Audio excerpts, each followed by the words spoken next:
এই ওয়াকিয়া হলো আমাদের নবীজির জন্মের সময়।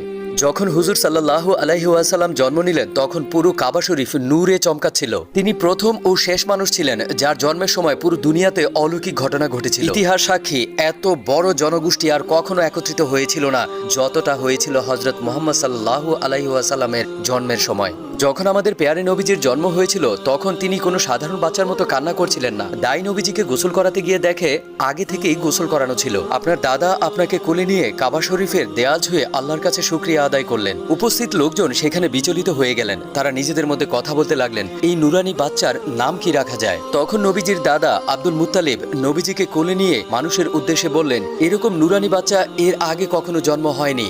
এর নূরে পুরা দুনিয়া আলোকিত হয়ে আছে, তাই এর নাম হবে মোহাম্মদ। হ্যাঁ, মোহাম্মদ। পুরো উপস্থিত জনগোষ্ঠীর মধ্যে ইয়া মোহাম্মদ নামে স্লোগানে পুরা মক্কা নগরী ভরে গিয়েছিল। আল্লাহু আকবার।